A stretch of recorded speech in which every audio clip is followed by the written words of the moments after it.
Welcome everybody to Dead Talk Live. I want to welcome our special guest tonight, John Abrahams. John, buddy, how you doing, man? I'm doing very well. How are you doing? I'm doing good. It's cold as shit here, but hey, it's winter time, right? I How hear you. Now, where are you coming from? I am just outside of Washington D.C. in Northern Virginia. Gotcha. Okay. Uh, I'm in New York City, so it's pretty cold here too. well, I'm a native New Yorker, so I'm from And me Queens. as well. Oh, you Yeah. are? Yes, sir. Born and Awesome. raised. Where in New York? Downtown Manhattan. Oh, damn. Yeah, I'm from Queens. I'm from the outer boroughs. There we Uh, go. so that's pretty cool, man. So thank you for being here. As I was telling you, you're probably going to be this is our last show of 2021, and we're going out with a bang. And as we've been chatting over the last couple of weeks, you have a lot of fans out there. So when you're Oh, out there and you're walking the streets, how often do you get recognized? it depends where I am, and it definitely happens. Like I was in a Gap the other day making a return, and I had a mask on and everything, and I don't know if it's my voice or what, but the guy helping me was like, at the end, he was like, "Hey man, I really like your movies." Um, I mean, I love it whenever it happens, but I remember when Scary Movie came out. I was living in Brooklyn at the time, and I was living in like a pretty mixed neighborhood, but like heavy Latin contingency, and they were like big fans of Scary Movie, and like for the whole summer, every time I walked down the block, people would be like, "Yo, Bobby, it's Bobby. Oh, Bobby, what's up, Bobby?" Like all the time. Well, Um, I'm going to and give that you a was big awesome. compliment. It's been 21 years since It came out in 2000, right? I think so. Yeah, Yeah, it's been 2000, 21 2000. years. Dude, you Mhm. don't look like a day has passed. Well, I'm rotten on the inside. Are you sure? Are you sure you're not like some kind of like immortal vampire or some shit like that? Well, I am a quarter Transylvanian for real. God's honest truth. That's awesome. So it's possible I am a descendant of, you know, gypsy vampires or something. You have a career that spans over like 25 years. You've dove into directing with like, let's see, All at Once, Clover, and Exploited. Yeah. What was it that guided you towards directing? Has it always been a passion of yours? Um, it's definitely always been, I think, what I wanted to do. The acting door just opened first. I was like, I was in film class in high school, and my dad made music videos when I was a kid, like sort of before MTV. And my dad was an editor and an animator. And so and then I have a family history, like my dad's two uncles. One was Dean Martin's stunt double, and the other was like the Rat Pack's right hand guy. Who? And they were both best friends with George Raft before Mm-hmm. that. So, you know, um, subsequently, my dad was like an extra in all these classic movies. My dad was like an extra in Planet of the Apes and like all these movies, and just always loved movies and always took me to movies from a very young age and sort of explained the technicalities to me. Uh, so it always interested me. But I wanted to do like monster effects. I was super into horror when I was a kid, and that's sort of what I thought my career path was going to be. And I used to like go to the horror cons and like follow Tom Savini around and go hear like Dick Miller speak and sorry, Dick Smith speak. No, Dick Smith. Yeah, Yeah, not Dick Miller. yeah. Although I did meet Dick Miller once and he was awesome. But yeah, and I was super into that. And then I just kind of continued in my interest in film, and the acting door opened. And I love that, but it's sort of a singular focus. And I come from a visual arts background and a music background. And I feel like directing sort of encompasses all my creative interests more. So, You yeah. mentioned cons and growing up in New York like I did. uh, before all these cons that are out now, which is just crazy, there used to be really Comic Con, which was mainly just about comics. And then you had Fangoria's Weekend of Horrors. And I used to go to Fangoria's Weekend of Horrors every year. And that's where I first met Tom Savini. Is that where Yep. you first got to Same. see him as well?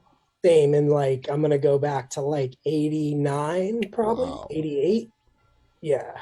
Wow, yeah, I Yeah. remember, man, I love those Weekend of Horrors with Fangoria because it was something unique. And you look back at all these cons, and like I said, it was Comic Con and Fangoria that were really, kind of the two big players, That's and it. they would Yeah. travel around the country and whatnot. I remember in New York, it would be right across the street from Madison Square Garden. At the Roosevelt Hotel. Yeah, it used to be the Pennsylvania That's Hotel. right. Sorry, the Pennsylvania Yeah, the Hotel. You got Pennsylvania it. Yep. Hotel. Yep. And it's just one of my, favorite memories growing up. Let's see, Clive Barker. Have you Yep. ever had a chance to hear Clive Barker speak at I those feel like I heard him conventions? speak at one of those cons like back in the, late 80s, but I no, not recently. No, not recently. Me too. I mean, I haven't heard him speak recently either. But back at the cons, you see this nice, normal-looking guy take the stage, and then when he opens his mouth and start revealing all of the sick, creative Yeah. stuff that he comes up with, it blows you away. Yeah, I mean, I was like obsessed with Nightbreed, I Yep. think, when it came out, and there's a lot of like makeup, creature makeup stuff in that movie, and obviously I loved Hellraiser and all that stuff. So I was like super. I think he did comic books too of Yeah. Nightbreed, and I was like super into that. And yeah, I was always obsessed with Clive Barker. I think he's a genius. Yeah, I'm Yeah, glad I at least got the opportunity to hear him speak because it really is fascinating. I've mentioned that many times before on this show, but until you actually hear the man talk about what brings out the creative side in him, you yeah. can't describe it any other way. Now, you've done a lot of independent films and whatnot. Are you drawn to independent films? Do you have a big love in your heart for the indie film scene? It's just sort of how I came up. I started my acting career in indies, and back in the 90s, like, if you were a New York actor, there was just no, stopping, Yeah, no, right. there was no end to indie films, and like, you could just kind of continuously work. So yeah, I mean, I've been lucky enough to work in studio films as well. I've made my first three films as a director independently, and there are pluses to it. Money is not one of them, That's but true. but freedom, it kind of is. I think you kind of maintain more of a voice and more of your creative freedom when the film is smaller and smaller and smaller. Having gone through the studio films and the independent films, as an actor, auditioning for both, I would assume the studio films and the amount of callbacks you have to do is insane compared to an independent film. It is. I mean, the kind of like tension field is on those studio films. I kind of always am expecting to get fired. And on indies, I'm not. Like, I'm kind of like, okay, like I have my place. Like, they don't have money to replace me, whatever. But because when it's a studio context, it's like there's so many cooks and there's so many executives, and everything has to be kind of, dotted, and the T's have to be crossed, and everything is micromanaged down to the most minute It's details. a bureaucracy. There's a Yeah, whole committee that has to weigh in on stuff. And that's nerve wracking, and it definitely makes you feel like your job security is at stake. Independent films are small and sort of more of a family, and it's scrappy, and it's kind of that vibe. So but that's to say, it is amazing being in studio films because of the power behind the distribution of them, oh yeah. and all that they put into, P&A and all that stuff. So, like, that's just amazing and next level. Like, if you're in a movie, the studio film, and Lord willing, that movie is does well its opening weekend at the box office. It's just insane. Like your phone just rings off the hook. Hmm. It's like it's wild. It's just really wild, and the reach is wild. I mean, I don't I don't make my movies for money. I make them in the hopes that they'll have a reach, and that's harder and harder with indie films. I think to really get a reach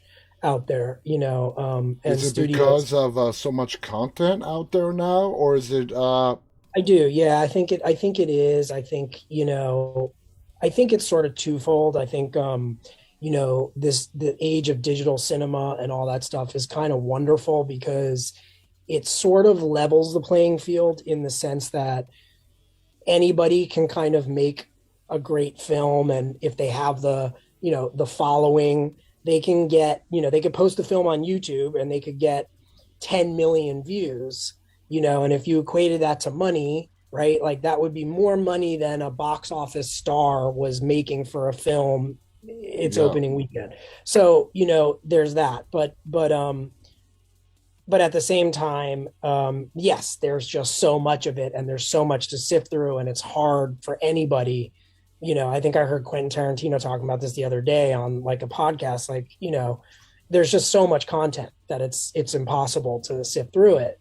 Back in the day, there was three television stations, and there was only so much television to watch. So you really honed in on things, and it was sort of similar with films. I mean, studio films, when I was coming up, every studio used to make like 30 movies a year, Hmm.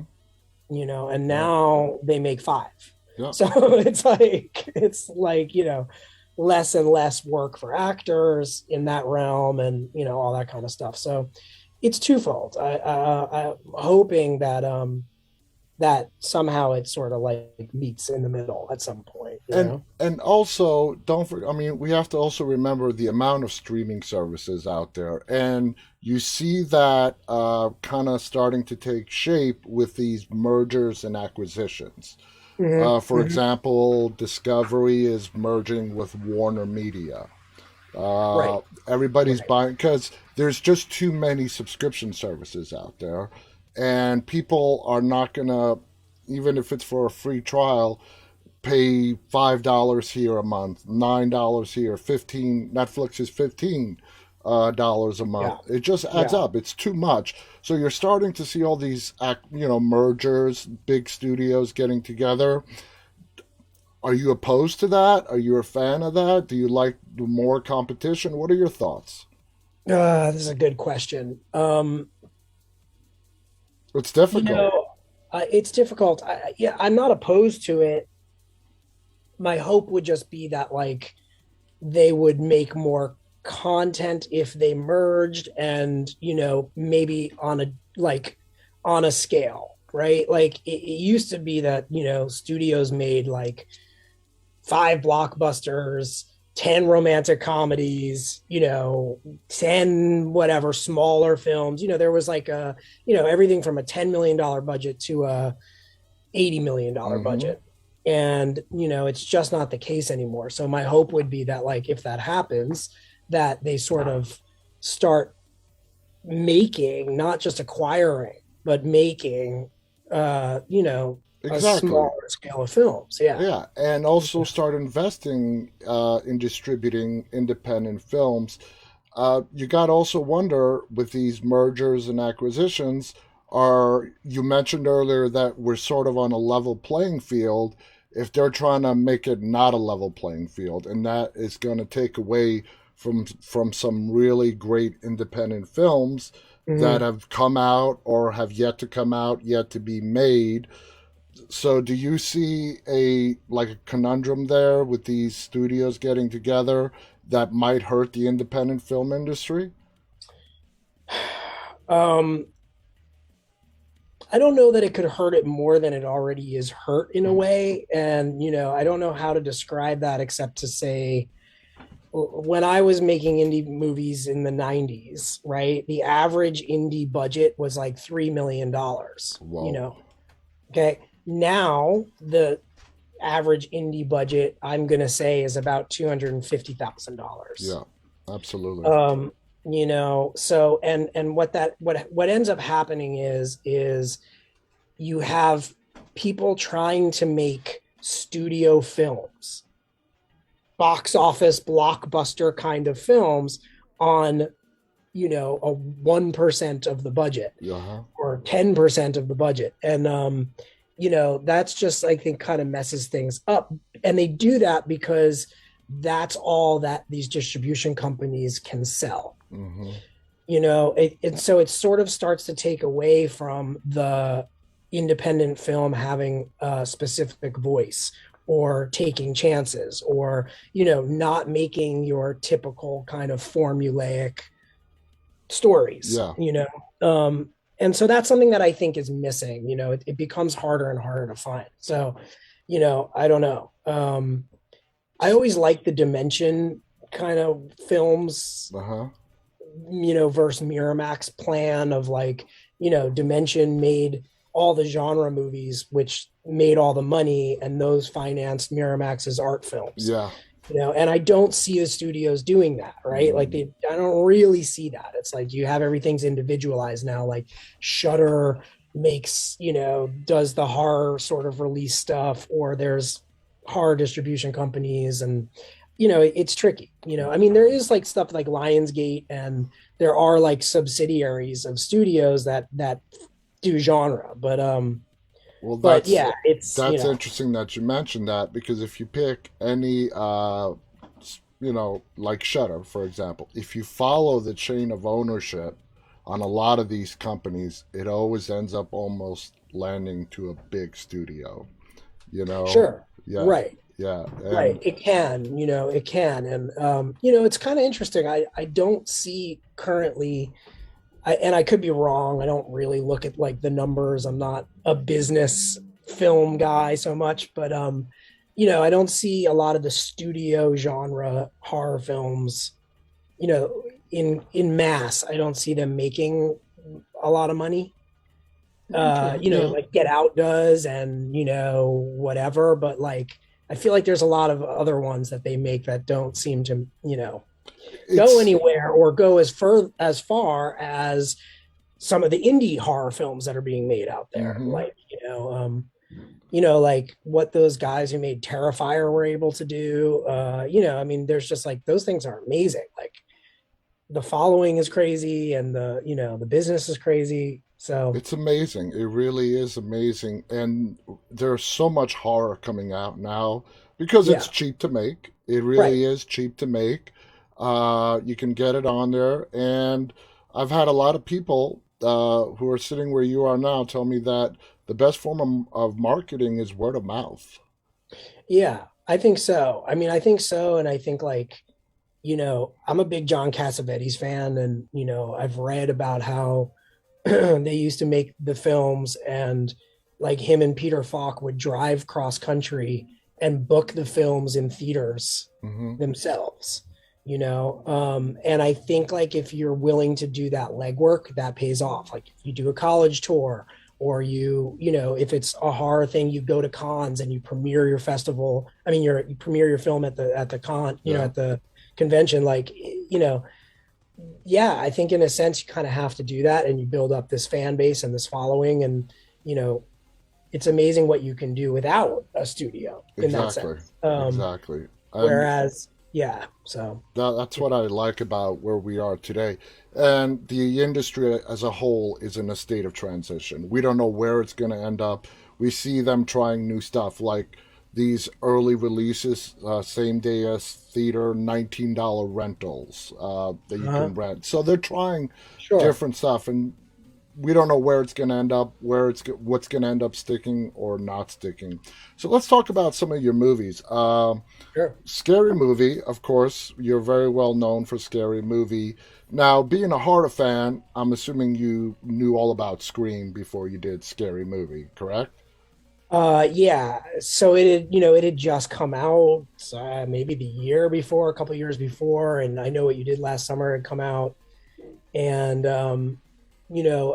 Scary Movie was originally called Scream If You Know What I Did Last Summer.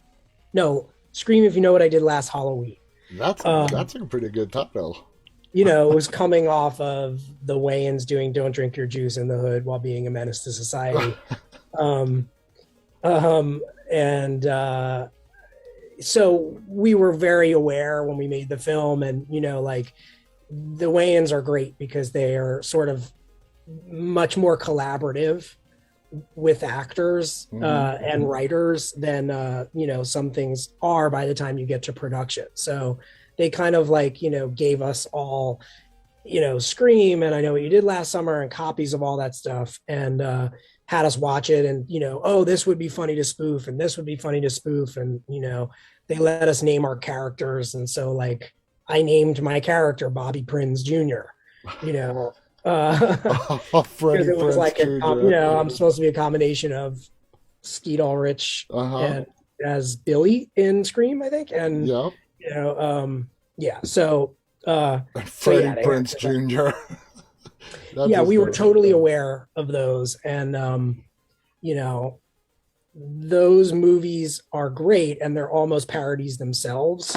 I think like Wes Yes. Craven, even sort of always describes Scream as being a parody It is. film. So yeah, so it's aware of itself and everything. So yeah, so we were totally aware of all those movies and stuff.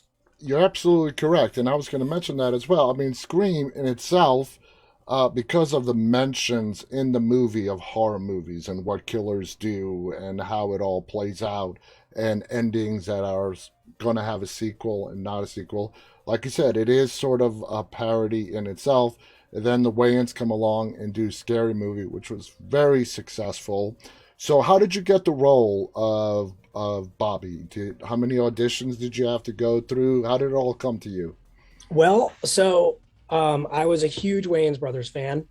Uh, you know, In Living Color was like everything when I was in junior high school, and they made a movie called "I'm Gonna Get You, Sucker," which was like Yeah, my I saw favorite that. movie. I loved that movie. I was like obsessed with like a lot of the black cinema, black exploitation films, and that's a sort of parody satire of those films, and I love them. Um, they were like my heroes, and I was making a movie called Texas Rangers for Dimension, and they were trying to cast Scream If You Know What I Did Last Halloween, and they couldn't get anybody to do it. Like I think like the likes of like Jared Leto turned it down. Like everybody was turning it down. Like and they sort of like I was in another film for Miramax called Outside Providence, and so they really liked my role in that, and they sort of cornered me on set and were like, "Hey, we're making this movie with the Wayans brothers, and like you should do it." And I was like, it was like literally like these execs sort of backed me into a corner. You should do it. Would you do it? And I was like, the Wayans brothers, like hell yeah, Yeah. like I'll do it. Of course, say no more, like sign me up. And so they were like, okay, we're gonna fly you to LA and meet with Keenan. And I met with Keenan in his office, and we like just kind of talked for a while, and I was like so starstruck, and we kind of messed around in my memory. I think we messed around with like maybe a little improv stuff, although I can't remember if I like actually read for him or not. And then yeah, they were like, you got the part if you want it, and I was like, That's great. awesome. Now, Yeah. when you got to filming and Bobby, what was it that uh, it's obviously a movie, it's a spoof movie. What did you want to do? Did you want to mirror the character you were spoofing and Scream and just take it to a completely like silly level? Did you want to try and do something different with the character? What were your thoughts on how you were going to portray him? It's sort of both, because it's like you are directly parodying specific scenes or moments from those movies, but also you have to put a kind of specific eye on who those characters are and like what their backgrounds are, and then you want to heighten those things. So it's like, oh, Skeet Ulrich's character is kind of white trash, right? So it's like, okay, what, then what are those things, right? Like, what would the heightened white trash version be? Hmm. Okay, and then you start thinking about wardrobe stuff and little shtick off that, like he lives in a trailer at school and has like 18 uncles and aunts and brothers and sisters that live in the trailer with him, those kinds of things. So there's both. There's like, let's watch these specific moments from these movies and let's try and mirror them in a funny way. And then also let's like go into the kind of private lives of those characters and see what we can pull out of there. Working with the Wayans, did you find that they were very open to the actors' suggestions and letting them do what they do? Yeah. Yes, they're amazing that way. It is not often the case. They're so collaborative, and yeah, they had us like we all met, and we had some rehearsal time, which is rare on studio films. It's rare on films in general, and they gave us like questionnaires to fill out, and they were things like, what is your character's name, and what does your character want in life, and what, like all these things, and we filled them all out, and then we handed them in, and then I think the writers and that, they looked at them and sort of like, were like, oh, this is funny, because you answered them as your character. And, I think the hot dog scene, I think I came up with that in like a rehearsal or in, so it was kind of like you could pitch Yeah. ideas and then, if they thought they were funny, they would end up in the film, and they would try them out. Was this your first dive into doing comedy, or had you had previous experience? I had previous experience because I think at that point I had done Outside Providence, Hmm. which is a film I love, and that's a sort of dramedy. But I was the you know the fool in the film, if you will. So yeah, I had had some experience doing that, and then had some experience like in the improv world before. So yeah, I had had some comedic experience. It wasn't all just dramatic. So several years after Scary Movie, you got a part in House of Wax, I another did. successful film. What was that Yeah. experience like? Not So a that comedy or a spoof whatsoever. no, not at all. So that was awesome for me because like I said, I was a big horror movie fanatic when I was a kid, and there's a theater in New York City called the Film Forum. Hmm. It's been around forever. It's great art house theater.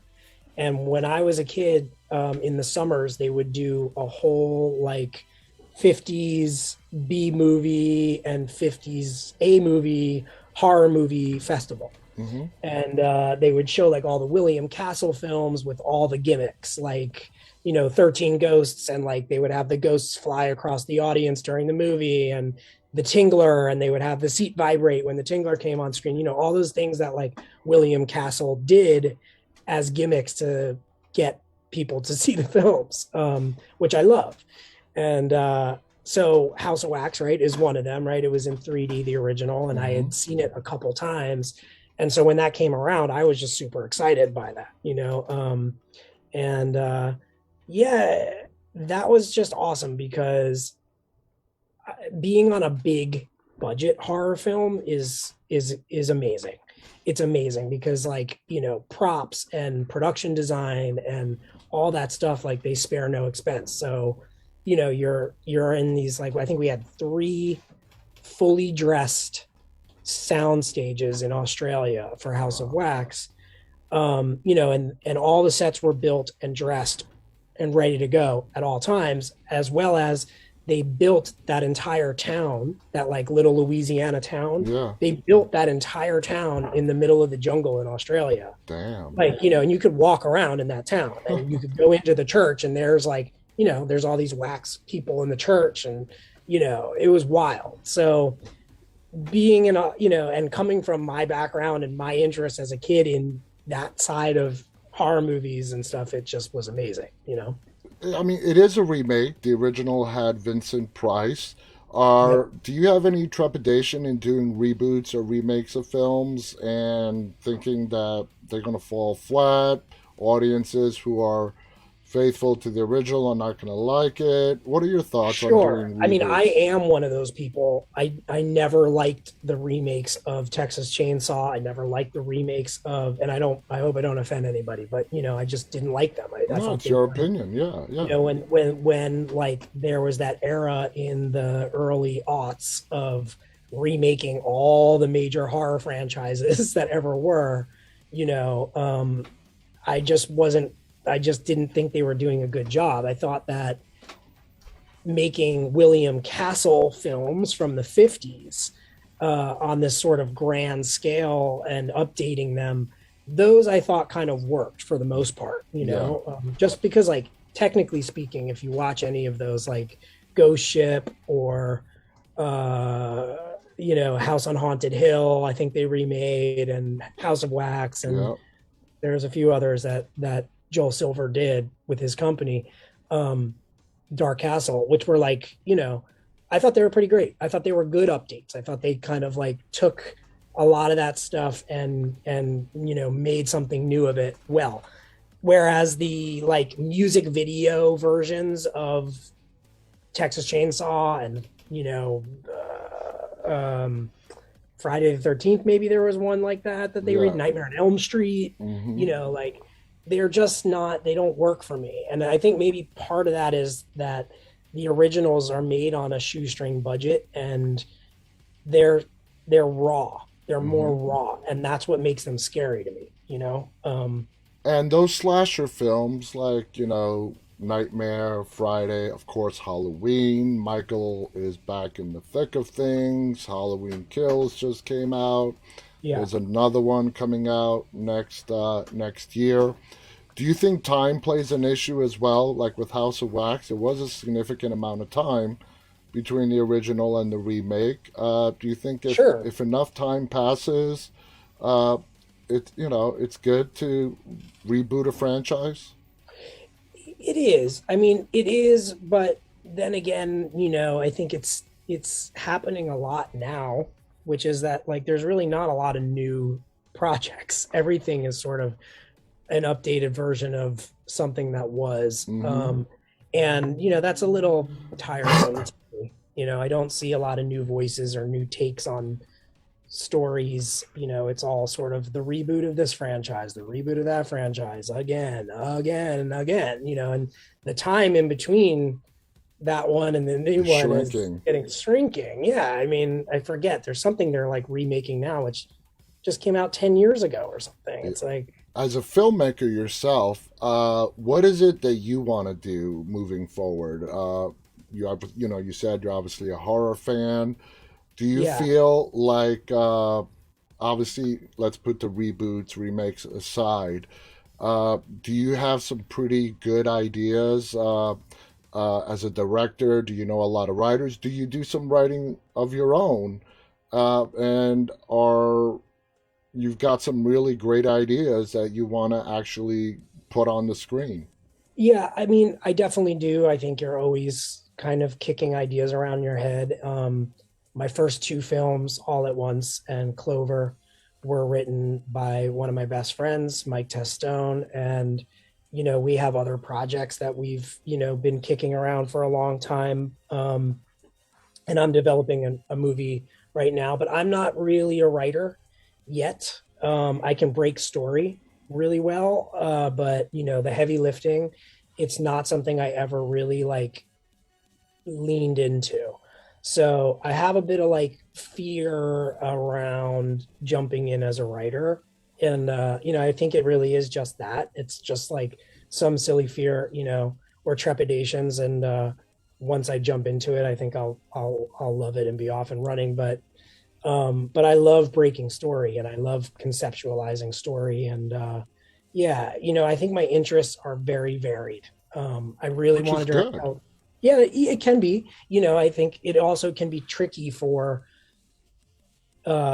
industry people or executives to figure someone out like Yeah. myself, because they want someone who's sort of like, no, this is my direction and this is it. And when you're like, no, I like this, but I also like this and I also like that, they're kind of like, oh, we don't know what box to put you in. it can, I've experienced that for sure. So I just like to try as much as I can out. I love dramedies. I think everything I've made, with the exception of maybe Exploited, but All at Once and Clover, even, they're both dramedies. They both are dramas with a lighter side Yeah, at times. So, exactly. and my favorite horror film is Return of the Living Dead. Uh, Always was, and I think it's a terrifying film because it's funny, scary, and Hmm. funny, scary, like Scary Movie at times. Like Scary Movie has some really violent, scary moments Yeah, within it. There's just something about that. It's like something about what your brain can't fixate on what it is. And, in a business sense, people will say, oh, that's not really good for business. But like on an emotional level or, a somatic level, it's terrifying. and it sticks It's with like you. totally stirring. Yeah. So, I think overall, like my interests are to keep kind of exploring the dramedy or the what I call crime comedy, crimedy zone, or the, horror comedy zone, and so on and so on and so on. Return of the Living Dead is a classic. It just, it's just one of the, like you said, one of the greatest movies out there. I mean, it was I think so. Yeah. original and it was lighthearted when it needed to be. It was scary when it needed to be, and it had all the elements. Before we go, we got to talk about your role as Denny in Meet the Parents. One of the Sure. most well-known roles. Big film, De Niro, Ben Stiller. What was that experience like? It was amazing. I grew up across the street from Robert De Niro, Oh man. and I before I even knew kind of how amazing he was as an actor, I knew that this, like, I'd see him, on the block or whatever, and this guy's got something. I was always sort of enamored, and it just was. And I also grew up in a neighborhood that's like there wasn't many people there, so it's odd to have grown up across the street from him. And obviously you look up to someone like that if you're an actor, right? You're just like, I that's mean, a god, it's that's an Robert De acting god. Niro, yeah. Yeah. And so when that happened, it was just like, I remember when they called and said, like, you got the part, I was like, literally my feet were off the ground, I was floating. You And get to then work with the guy that you've admired and grew up watching and living across the totally, street from. yeah, totally. And I think that probably helped get me the job, because like De Niro's always the final boss Yeah, he that you have vouched to for get. you. He He's the vouched for. final boss. Yeah. Yeah. So you get through everybody else. You got to get through him. And so I met with him in our neighborhood, and he was sort of shocked that like somebody could be from that neighborhood, and I think that probably helped get me the job as his son. And it was just an amazing experience. I mean, it's like, I think when we made Scary Movie, we were all psyched to be there and we all were having so much fun, but you didn't really know if we had no idea that the movie was going to be what it is, Hmm. and that when it came out, it was the highest grossing R-rated film of all time, Was it and the really R highest, rated? yep, It was. R-rated, I did not know that. highest grossing R-rated film of all time, and the highest grossing black film, I think, of all time, which was like a big deal. Hmm. But we didn't know that when we were making it. On Meet the Parents, it was different. You kind of knew, like, oh, this is, it's just, you're sitting there and you're like, this is going to be a classic. Like, you could just tell. And it is, it's like, it's almost a holiday film, right? Like Huh. that people still watch around Thanksgiving. And, it's just so beloved by like a wide range of people. And it You know, shows like De Niro's range of talent. I mean, he can do, play the Corleone Godfather in Godfather 2, the younger version, and he can do comedy. He can do whatever he wants, and he's great at it. yeah, he's amazing. He's an amazing comedic actor, really. I mean, king But of that's not comedy. what he's really known for, though. No, it's not. But if you look back at his canon, there's a lot of comedy. There There's a is. lot of comedy. King of Comedy is one of my favorite films ever. Mm-hmm. And you know, there's so much. So, I don't know. I always say that like comedians make the best dramatic actors. But I might one up that and say dramatic actors make better comedic actors. I don't know. I think that's the case with Bob for sure. Like Oh he's yeah, just, I mean, yeah. he's so fun to watch no matter what. No And matter what he does, yeah, absolutely. John, this has been fascinating. Thank you so much. Is there any thank you. stuff that you're currently working on that we should keep an eye out for? I'm developing a movie right now, which hopefully we'll make in 2022. Nice. But I'm not going to say the title No, yet, no. just because I don't like to curse things. But Exploited is in the process of being sold, so look out for that in 2022. And that's a horror thriller set in the webcam fetish world. And it's actually one of the only that I know of LGBTQ plus protagonist kind of horror thrillers. I think Wow. you haven't seen that yet, and that was a kind of interesting zone to work in. So, Absolutely. Are you coming on any more conventions in the near future? oh, I would love to. So, all the cons out there, John get at me. I'm Abrahams is down. Let's out there. go. Let's go. I would love it. I You love love doing going cons. out there and intermixing with your fans, the crowd, getting to feel that energy. It's amazing. And like I said, I used to be the fan at those cons. And, like, so I still am when I go. I still walk around. I'm like, ooh, look at that. I'll get like this guy's autograph or whatever. I still totally geek out for that stuff. Absolutely. Me too. Me too. Yeah. John, thank you so much. It's been Thank you. fascinating talking with you. I want to thank all of our viewers. I want to wish you a I want to wish everybody a Merry Christmas, Happy Holidays, Happy Hanukkah. This is probably our last show till 2022. So everyone have safe holidays. Enjoy your time with friends and family. For you too as well, John. Thank you for coming on our show the day before Christmas Eve. Thank you Uh, so much. so until next year, guys, stay safe. And on behalf of John Abrahams and myself, stay walking. Bye, everybody. Happy New Year, y'all. Be Happy New safe. Year. Many blessings.